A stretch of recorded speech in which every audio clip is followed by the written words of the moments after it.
Hi, my name is David Reske, CEO of Now Speed Marketing, and welcome to this edition of Marketing in the Now, where we talk about the best ideas in digital marketing. And my guest today is Sebastian Pestritto, a four-time CMO with deep experience in global enterprise companies and the author of A Practical Guide to Account-Based Marketing, which is available on Amazon. Sebastian, welcome to the show. Thank you, David. Thanks for having me. Sebastian, did I get your last name correct?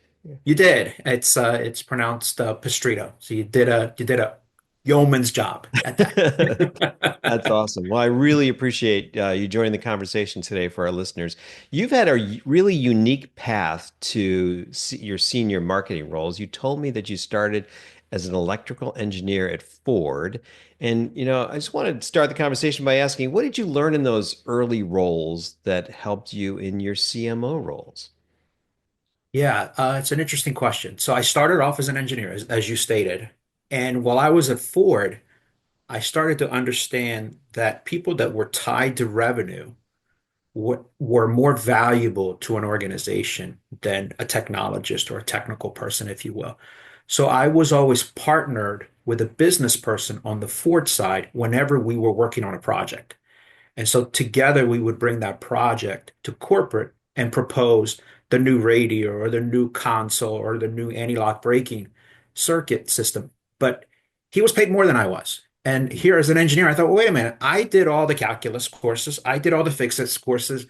I'm the one who designed this thing, and you're the one who's presenting it, and you're the one who's talking about volume and quantities and cost reduction and how this will sell more cars and so forth. And you're being valued more for it. So I took an interest in saying, well, maybe I should learn that aspect of it as well. And so that started the journey. And I went back to school and I got a business degree. And I was fortunate Ford Motor Company had a good tuition reimbursement program. So they fundamentally paid for me to get a business degree. And so I was able to sort of combine those two technical aspect degree with the business degree. And what I learned was that individuals that could straddle the fence, people that could be technical and go down deep when they needed to, and people that could then take that technology and position it as a business outcome. So here's what it will cost you. Here's why this is beneficial. This is how you go to market with it. This is how it's going to be positioned. Were really, really valuable. And so technology companies or companies that are producing products, services, they value individuals that can sort of straddle that fence. And so that kicked me off into my personal journey once I had my engineering degree and the experience and my business degree that I went off and found technology companies who fundamentally needed sort of that individual. Yeah, well, that's served your career really, really well. Well, you and I have been talking about a key issue that you've been focused on as an expert as a CMO and in other roles, and that is this idea of B2B account-based marketing. You've actually written a book on this subject, and I'm fascinated by your view on this and your take on this. So I'd love to kind of get into that with you in some detail. But first of all, what is account-based marketing for our listeners that are not familiar with that term? Sure. So account-based marketing is essentially a marketing discipline that says don't market to everybody. Be very selective on who your ideal customer is. So if you're a solution, a software, a hardware, whatever may be the case, identify who your ideal customer are. Is it a certain size? Maybe if they're too small, they can't afford you. If they're too big, they probably figured it out and there's a room of people already on staff that are solving this problem. So perhaps your solution fits a certain size of organization. If your technology or services is compliance oriented, maybe it's an operational efficiency, whether maybe it's an adherence solution, but it takes a certain size organization for them to sort of have these challenges, these issues where you would bring in that value. And so what account-based marketing does is says, don't go after the whole universe, identify those individuals, identify a short list of companies by name that fundamentally fit that criteria. They're that size, they fundamentally have that challenge. They're going to value the product that you have, and then start to build a marketing campaign to educate them, to engage them, and ultimately to convert. And typically in organizations, there is a cast of characters. As an individual and an individual owner, you're the one who makes decisions. I want to buy this, I want to buy that, and you just make a decision. In an organization, the impact of investing in new technology or products impacts multiple different areas of the business. So if you buy technology, IT's got to be involved because you bought it. Now IT's got to say, well, wait a minute, I got to support this thing.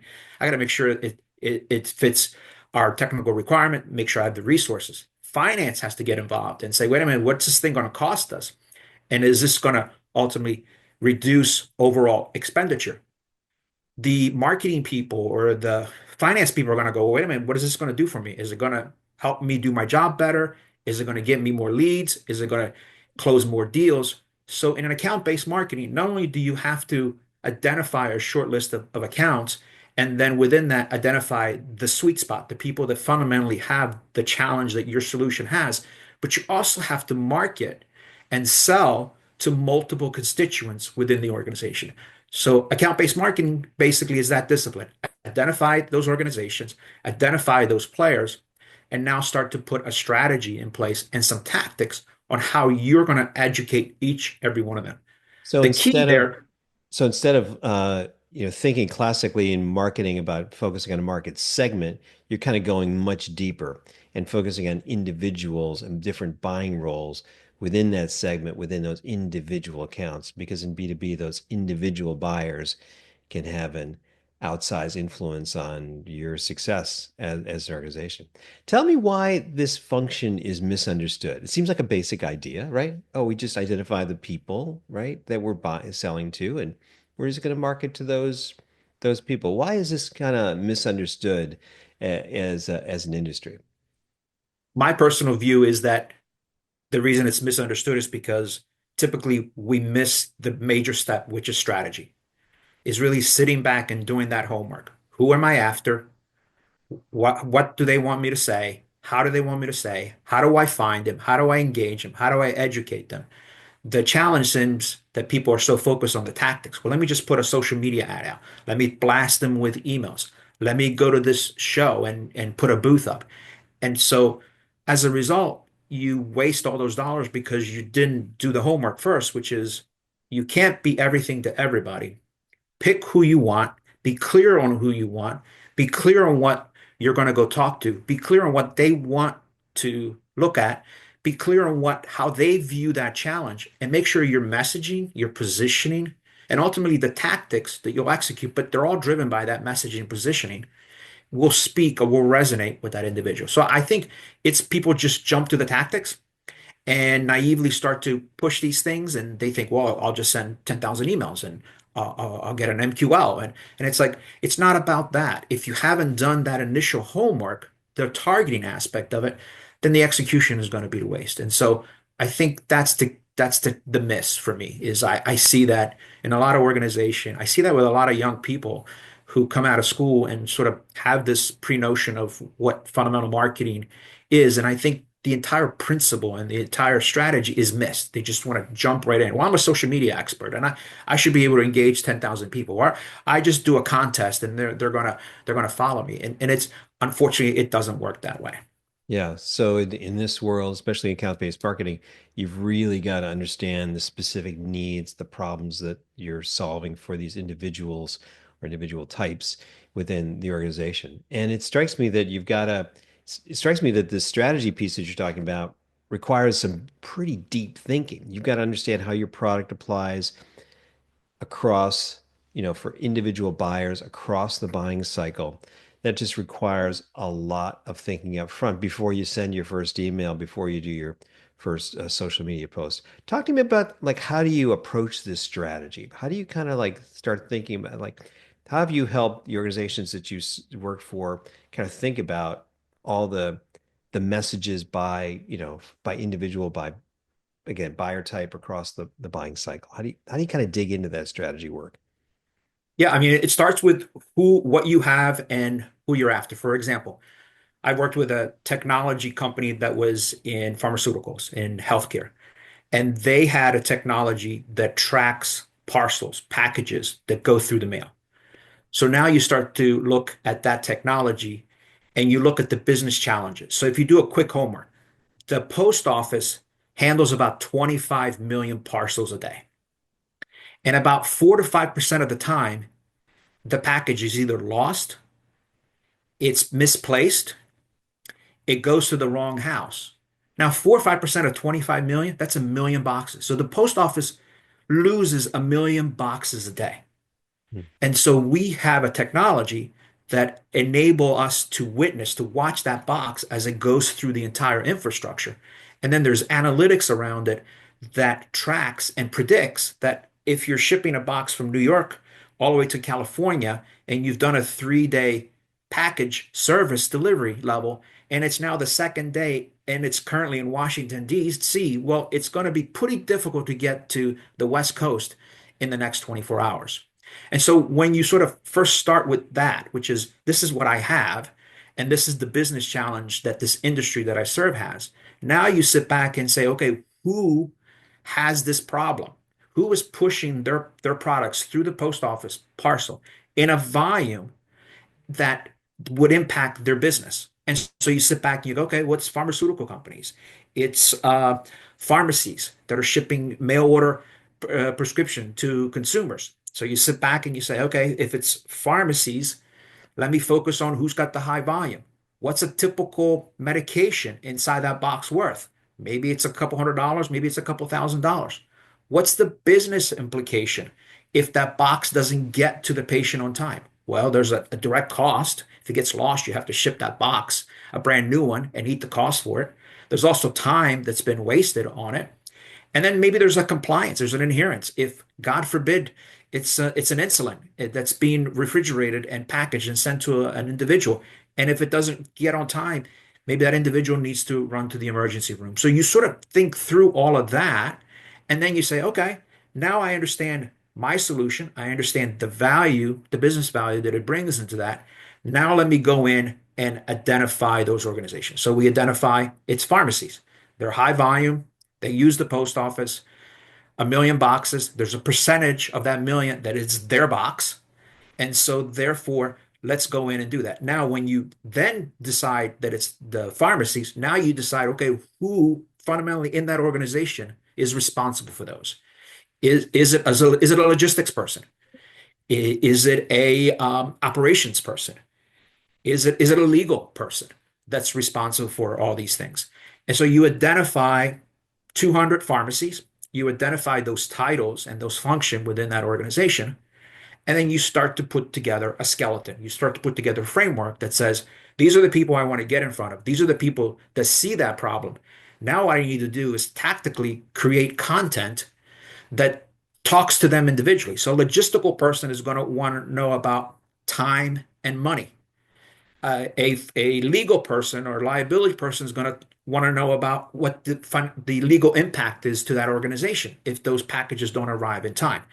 And so once you do that, now you build those campaigns. Now you say, okay, where are they on LinkedIn with LinkedIn groups? Where are they in publication? Where are they with trade shows? Where are they with these things? And you start to build content because what you want to do in an account-based marketing is you want to use content. So you want to strategically build and distribute content to pointed individual within those organizations and get them into a cycle of educating themselves through your content. And so, and then you measure through the analytics the engagement level of those content to determine that MQL, or to determine sort of who's more engaged, who fundamentally sees the problem that they're reacting to your messaging and to your content. And that's the person that you hone in on. Yeah. Oh, that's makes a lot of sense. And you described that whole process really, really well. I love how you've talked about, really understanding the problem, understanding the solution that you've got to that problem, delivering the value, understanding the value, and then identifying the individuals within those companies, right? And kind of going through that Yeah. whole process and then creating the content to address that. It strikes me that once you do all that, it requires a lot of content. Is that an obstacle to ABM? Do we want to just kind of create back in the day, you'd create a product, let's say it's a B2B product or solution, and you create a brochure. And this brochure is this printed thing, and you create one of them for each product. And that describes how, your product solves this particular problem. But what you're describing is maybe, you have a lot more content. Is it an obstacle because you want to have content that addresses the specific needs of all these buyers across the buying cycle?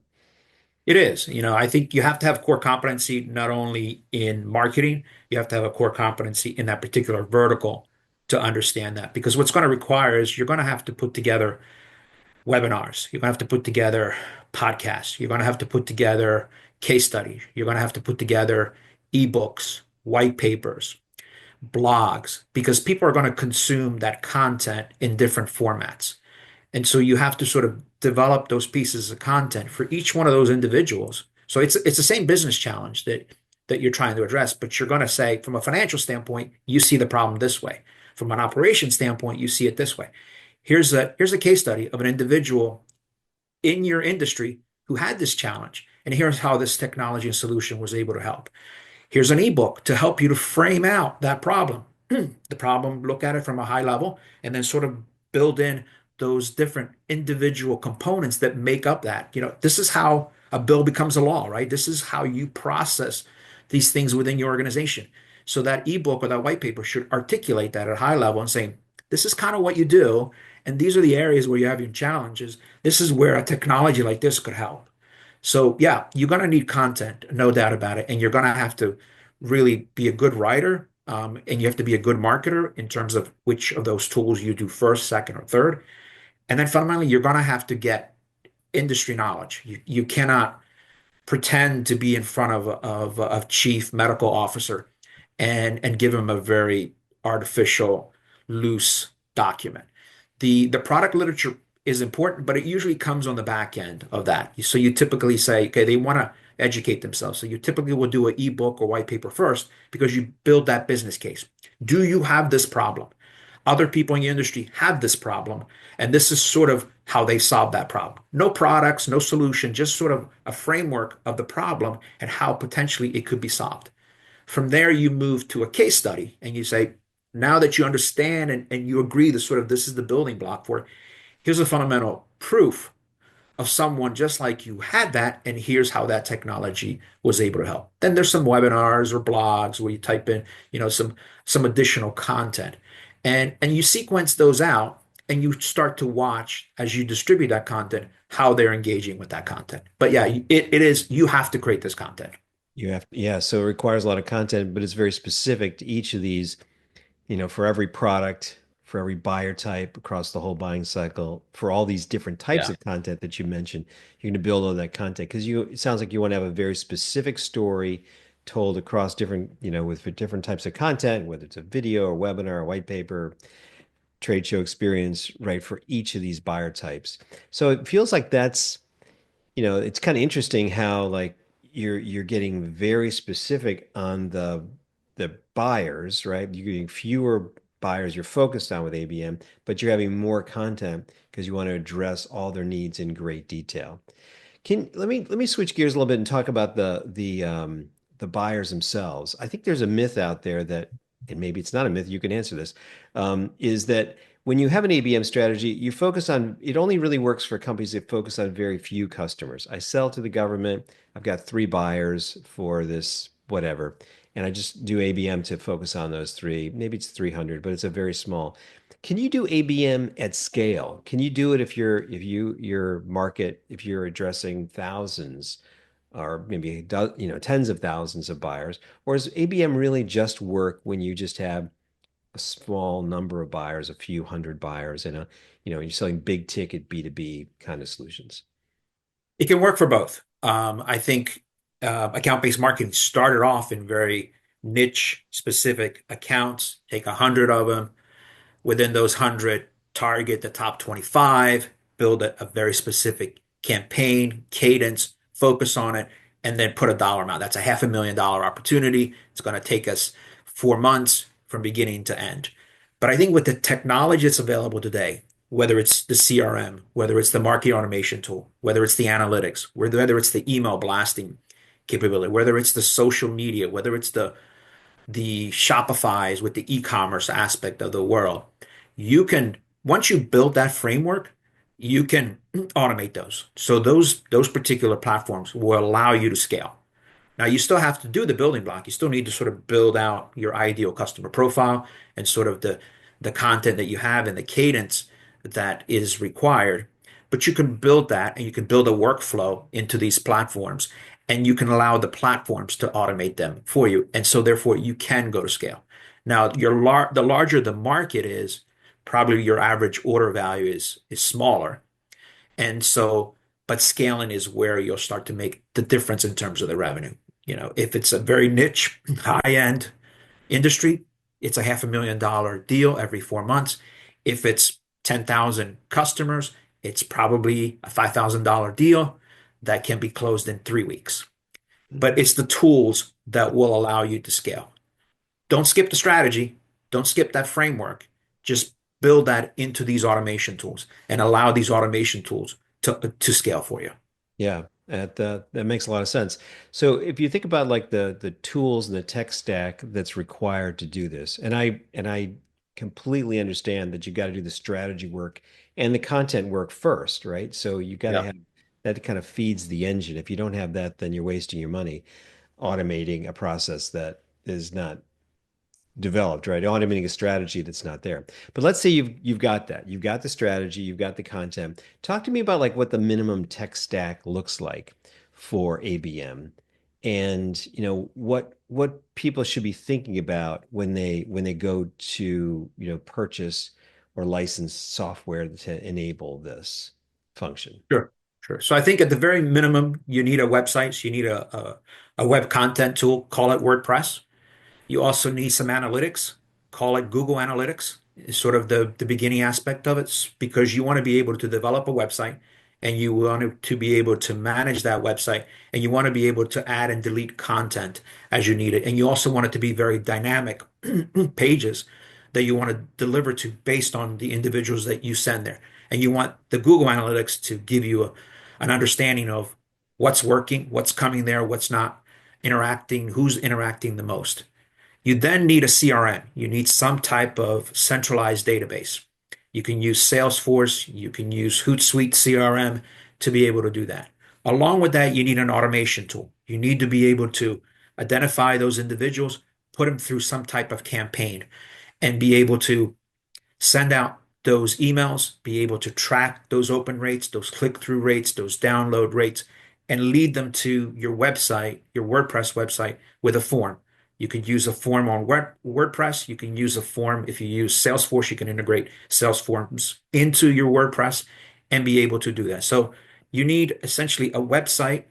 You need analytics on the website. You need an automation tool like a HubSpot, like a Perdot, like a Marketo type tools to be able to automate these things for you. They'll manage a database of contacts. They'll do the systematic email campaigns and send them out, and they'll drive them to the website. You also need to embrace social media. And those day one, you can do that manually. You just organize yourself in terms of the target audience that you want, the company page that you built, the cadence that you want to push, but put analytics on there. If nothing else, put Google Analytics on those campaigns. So as they respond and you drive them back to the website, you'll be able to do that. So that would be sort of the minimum. As you get bigger and the sales process is more sophisticated, then you typically want third-party data. You want intent data. You want sort of this purchase data that connects behavior to your demographic data. So you have a CRM, you have all these customers that you're targeting, and you're pushing all these campaigns, and you get a percentage of response rate, 20%, 30% response rate, conversions, follow up, and so forth. So you'll do that, but then you start to get more granular, and then that's when you want to know how long have they been in market, what content have they consumed, what's the behavior of it, how often do they consume, where do they go to be able to do these types of things. But that comes in as you mature sort of the marketing aspect. But day one, that's the fundamental stack. Yeah, that's really helpful. So these intent-based tools, they help you find people that basically are more likely to be a good fit. So in the kind of the classic ABM, as you thought about it, you did this target.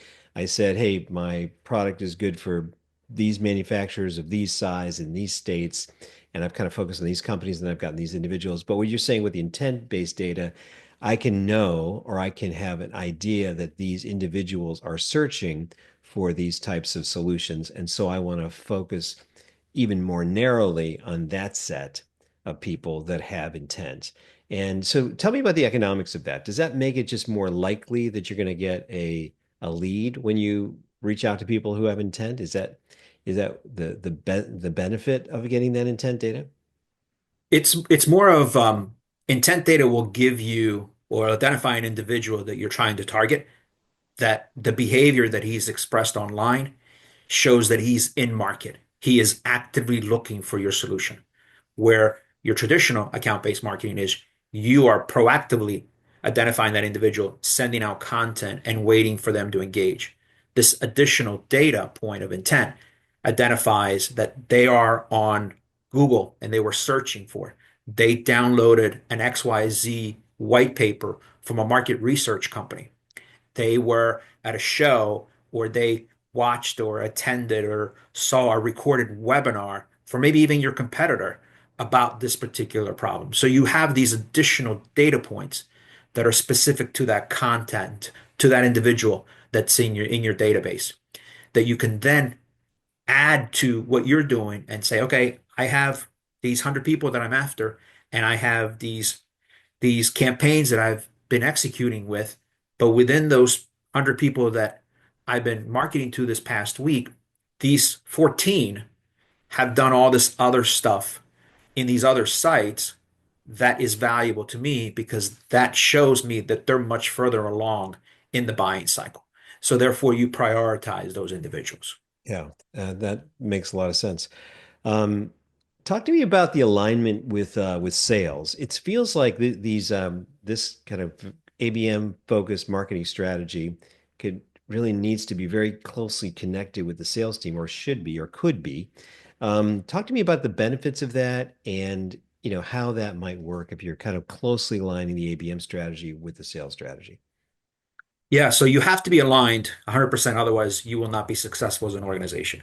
So it really starts with the sales team identifying these are the accounts we want to penetrate in. And this is the revenue projection that we've tied to each one of those accounts. So it starts with their revenue goals that they're trying to be successful at. And they've identified key accounts that they want to penetrate that particular quarter or that particular year. That information then is talked to with marketing. And together you say, okay, if you want to enter that particular market and you want to get in front of that particular functional area, then marketing will do these campaigns and these programs specifically and only targeting those individuals. So it's very much tightly integrated. And then what you do is you connect with each other at least once a week within the organization and kind of go through and validate and keep yourself accountable on both sides that this is the focus and these are the activities that have been attributed to it.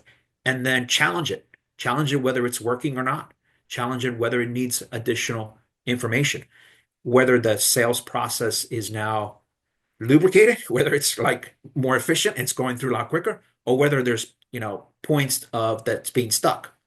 It's that type integration that will make you successful. You can't be out here just on your own as a marketer, and you can't be out here just on your own on the sales side. And it's really about just the way the buyer thinks anymore. Buyers go out and they do their initial research on their own. So they kind of go to your website. They're looking for a website. They're looking for a social presence. They're looking for you at a show. They're looking for content. They're looking for their competitors or their, co-partner in another organization to see whether they've remotely have done some connection with you. So all of that is important that needs to be out there. And unless sales and marketing is aligned, you'll blow it. You'll completely miss the mark on what's going on. So short answer is you have to be in step with each other. Yeah, that alignment is definitely critical. We just have a few minutes left. Sebastian, this has been a fascinating conversation. How would I know if it's working? Like I've done the strategy, I've understand the value, created the content, I've got the tools, I've aligned with sales. How do I know that it's working and I'm doing a good job with this?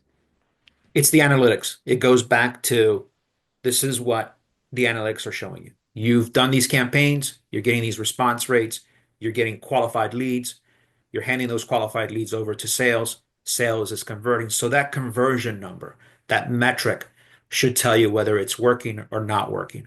There's also in account-based marketing, there's fundamentally a funnel. There's a series of steps that is shared across sales and marketing. And within those different steps, there are metrics that you can attach to it, whether it's an awareness at the top of the funnel, to an engagement, to a conversion at the bottom of the funnel.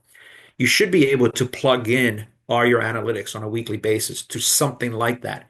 And you should be able to see a natural conversion rate. If all of a sudden, somewhere in that funnel blows up, or somewhere in the middle, the numbers become bigger and you're not converting in a nice sequence, then you can identify where it is that you're falling apart by fundamentally looking at that funnel. And all you have to do is look the step above where it's stuck in the funnel. Not where it's stuck in the funnel, one step above it is where it's broken. And so analytics will tell you whether you're bringing in good leads, whether you're bringing in leads that the salespeople are able to convert, whether the buyers are coming in, and whether the revenue growth that you've both agreed to, sales and marketing, is aligned and it's converting the way you want. So it goes back to the numbers. Yeah, that makes a lot of sense. Well, Sebastian, this has been a great conversation about ABM. You're clearly an expert in this area. If our listeners want to learn more about you or find your book, how would they get in touch with you or learn more about your book? Yeah, it's first of all, thank you so much for having me here. The books are on Amazon. So if they just search for account-based marketing on Amazon or search for Sebastian Pestritto, you'll find the books there on Amazon. There's also a website, sebastianpestritto.com. They're welcome to connect with me there. I'm fairly active on LinkedIn. I tend to post at least one article a week. I just feel that it's my responsibility to share this knowledge that I have, and hopefully other people can benefit from it. But LinkedIn is a great way to connect. Search for my name on Amazon and look for my website. That's great. Well, Sebastian, thank you so much for taking the time for this conversation. I really appreciate it. Thank you, David.